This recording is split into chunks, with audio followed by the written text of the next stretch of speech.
the platforms I use don't have gatekeepers. It has made me, think it, feel it, make it, send it.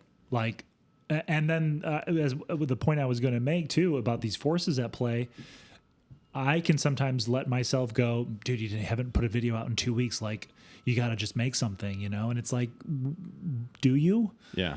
Doing what's expected versus what you want, a common refrain from me on the podcast as well. And I know I'm a little bit all over the place right now, but part of why I think us choosing to go into this a little bit more too, for me, is in a book like that, helping me to identify my process and sort of the I'm all over the place, dude. I just sent an email to someone I consulted, and she didn't really seem to understand the intricacies of post-production workflows. Yeah. And I broke it down like this happens, then this happens, then this happens. Now there's nuances to that and differences in documentary to feature films or this or whatever. But just so you know, this is the process. And I feel like a book like that might help people that are listening kind of go, look, we don't want to be rigid, right? And be like, well, if you did a rough draft, then you have to do this edit stage. Like there's fluidity to it. But just having a cursory understanding of the flow and the workflow and the forces at play and the things you should really be thinking about, especially with the ease with which we can exhibit the stuff that we come up with. Again, that's my biggest thing.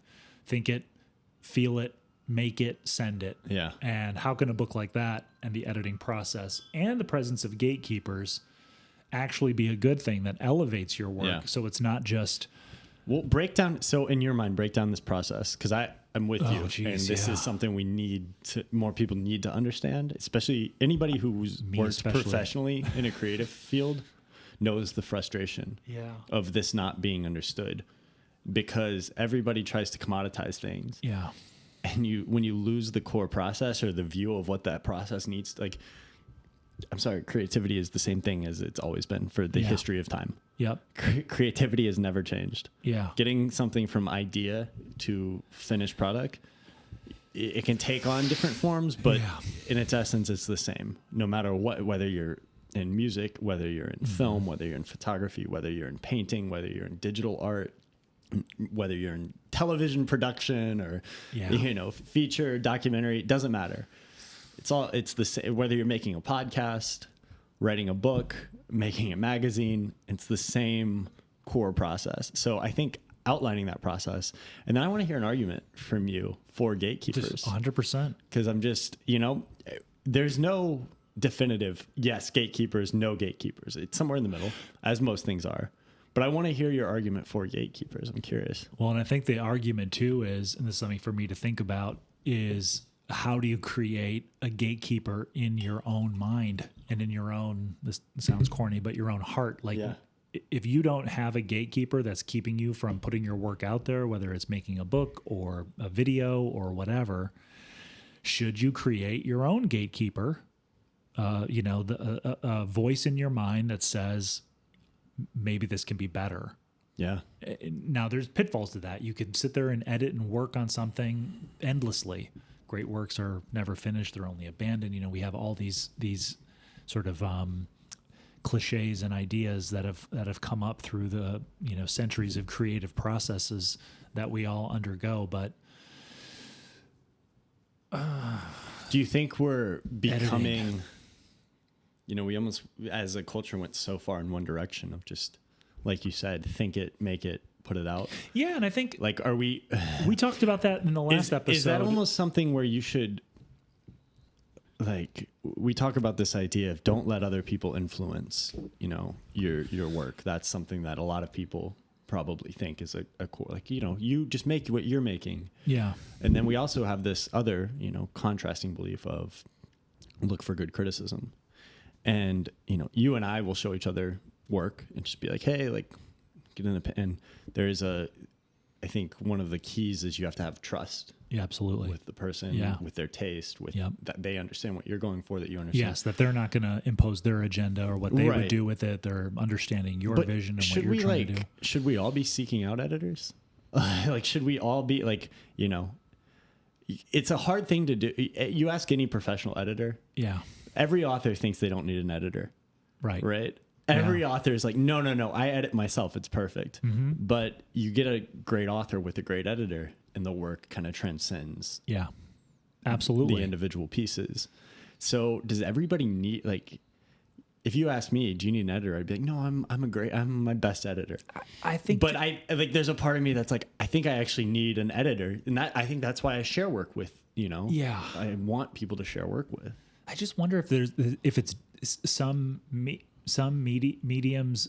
I think about painting. I'm like, I don't really hear in a painter's workflow external editors. Now, maybe there's a spouse or somebody, and a particularly large undertaking, not size wise, but I don't know, or maybe they're getting feedback from someone. But it just that.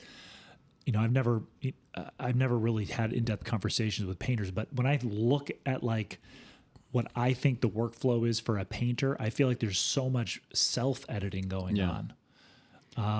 But then at the same time, for a novelist, for musicians, especially when you get in the studio and there's producers and your bandmates and all that stuff, there are some artistic expressions that tend to have much more collaboration, and some of those collaborators are great editors. Yeah. Or a producer is a great editor, or you know what I mean? Yeah. So I feel like it runs the spectrum, and I think there are incidents where there's editing happening or gatekeeping, whatever it is, but someone has a really good person in their mind. Like there's it's like a detector, and when the right, because all you're creating anything is just ideas. It's catching ideas and putting part of that comes, I think, from just creating work. You tend to gain an eye. And you're like, this is right, this is wrong. Right. Why?